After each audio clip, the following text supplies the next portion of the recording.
बिस्मिल्लाहिर्रहमानिर्रहीम। नाजरीन, हकीम मोहम्मद बूटा अपने यूट्यूब चैनल हकीम मोहम्मद बूटा से आपसे मुखातब है और आपको सलाम अर्ज़ करता है। कैसे हाल हैं जनाब? ठीक ठाक हैं?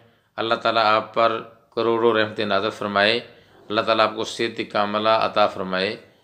आज इंशाअल्लाह अज़्ज़ा व जल मैं जो वीडियो आपके लिए लेकर आया हूँ वो है नज़र के हवाले से।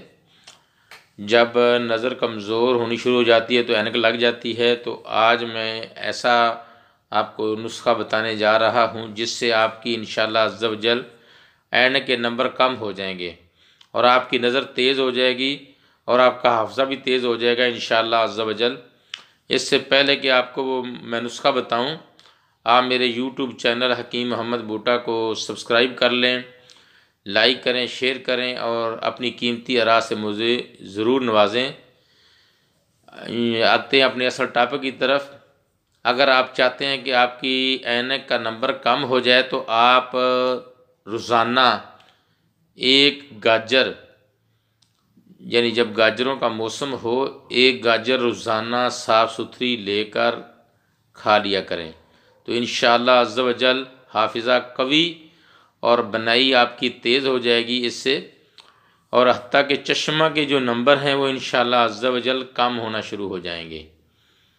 तो ये इसको टोटके को ज़रूर आजमाएं, लेकिन याद रखिए कि गाजर को अच्छी तरह धोकर और छीलना नहीं है, बग़ैर छीले खाना है और साफ़ सुथरी करके खाना है। ऊपर वाली तय हल्की हल्की उतार लेनी है। इस तरह कोई भी फल या सब्ज़ी हो, आप उसके छिलके जिन सब्ज़ियों के खाए जा सकते हैं उनको छीले ना, छीले बगैर ही खा लिया करें। मसलन कद्दू, आलू, टमाटर, खीरा, तोरी, टिंडे वगैरह के छिलके ना उतारें। इनके छिलके में ये होता है कि विटामिन सी होता है गाजर के छिलके में, तो ये ज़रूर खाया करें ताकि आपका विटामिन सी भी पूरा होता रहे और आपके बाकी मसले मसाइल भी हल होते रहें। ये आप रोज़ाना एक गाजर खाकर आजमाएं, इंशाअल्लाह अज़्ज़ा व जल आपकी ऐनक के नंबर कम होने शुरू हो जाएंगे और आपकी नज़र भी तेज़ हो जाएगी। मिलेंगे नई वीडियो के साथ। अभी इजाज़त चाहते हैं। हकीम मोहम्मद बूटा, रमज़ान दुआ खाना, मेन रोड, कासम बिल्ला, मुल्तान, पाकिस्तान। अस्सलामु अलैकुम। अल्लाह हाफिज़।